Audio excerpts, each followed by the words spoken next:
Inspeksyon sa mga terminal ng bus para sa nalalapit na long weekend atin pong tatalakayin kasama si Attorney Victor Nunez, ang Director for Traffic Management Group ng Metro Manila Development Authority o MMDA.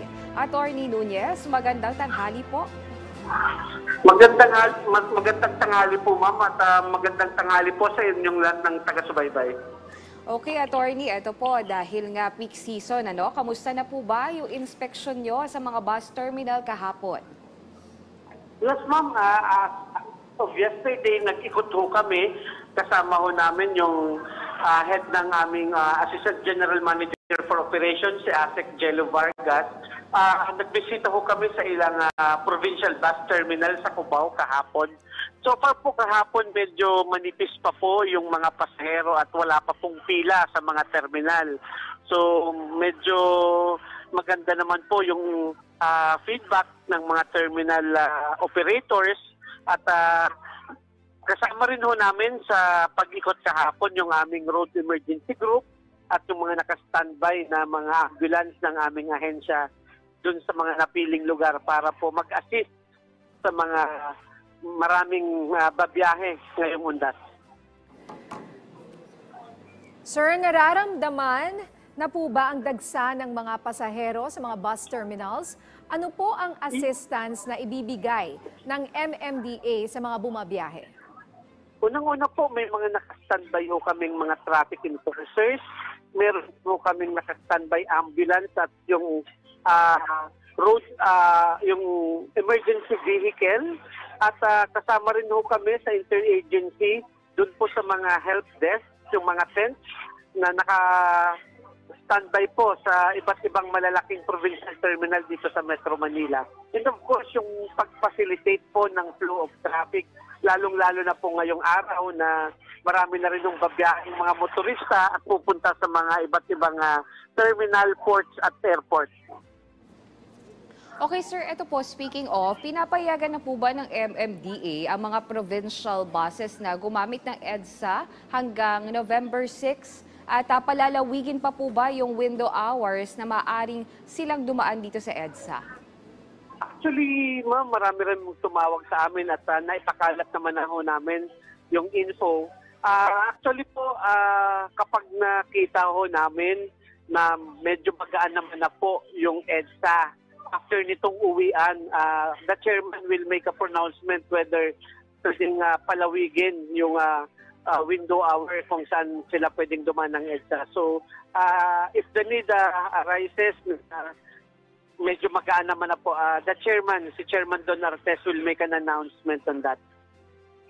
Sir, paano nyo naman po babantayan yung congestion sa mga sasakyan na maghahatid ng mga pasahero sa mga bus terminals?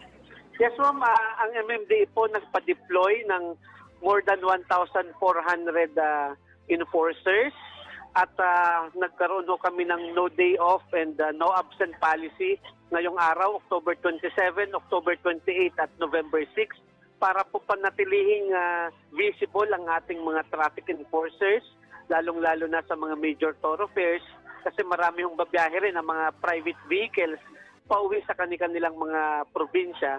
And kasama rin ho dyan ang aming road emergency group na naka-pre-deploy ang mga ambulansa at yung mga emergency vehicles para mag-responde sa anumang sakuna or mga emergencies ng ating kababayan. Alright. Pero sir, ngayong undas po at halalan, gaano po ba karami yung mga ide-deploy nyo ng mga MMDA personnel? Saka ano naman po itong road emergency group?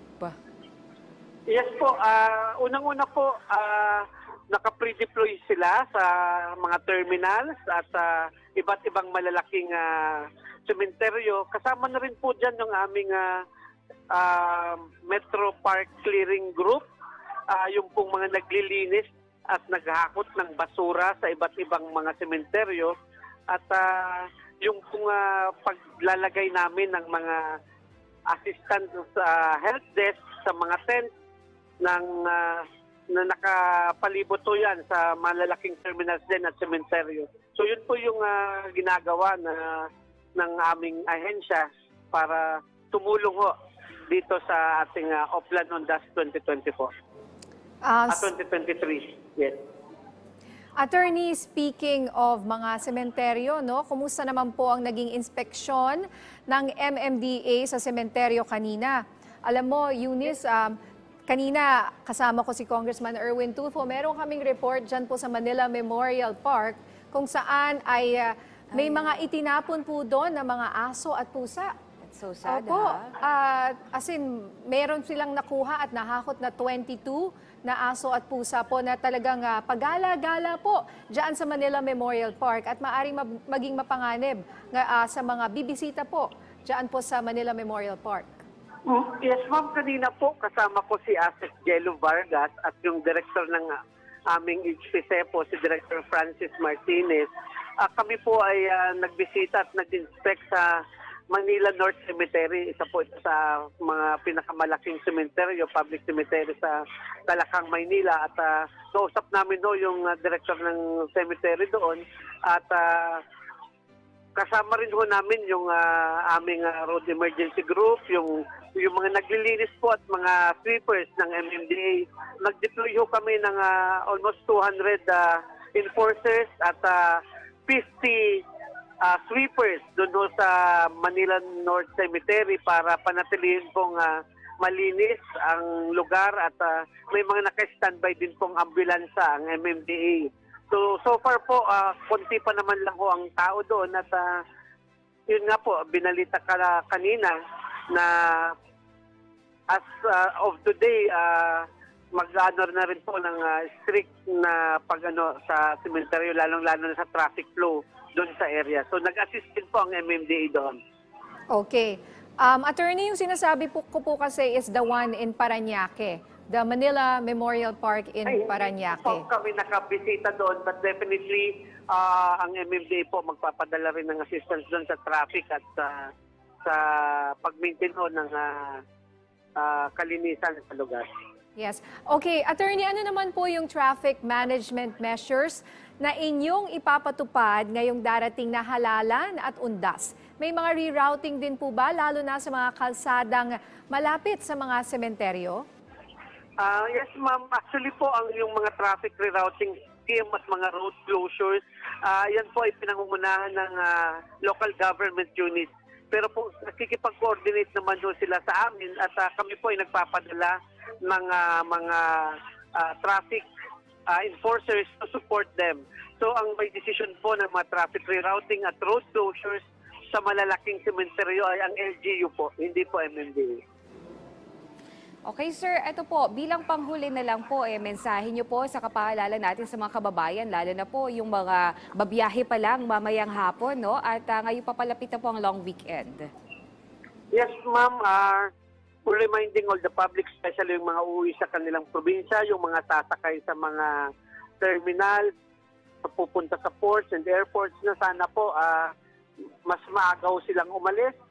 Make sure na meron na silang nakabook na ticket kasi po nagkakaroon tayo ng congestion sa mga terminals dun sa mga nagbabakasakali, yung mga chance passengers na pupunta sa terminals na wala pa silang na-book na ticket. So mas maganda po, mas maaga na nakakuha na sila ng kanilang tickets at mas maagang pumunta sa mga airports, terminal at pantalan. At yung mga dadala naman po ng mga private vehicles, make sure na na-check nyo yung inyong mga sasakyan kung kayo ay labiyahin ng malayo papunta sa kanilang mga probinsya. Yun lamang po. Alright, maraming salamat po, Attorney. Atin pong nakapanayam si Attorney Victor Nunez, Director for Traffic Enforcement Group ng Metro Manila Development Authority o MMDA. Maraming salamat po, Attorney.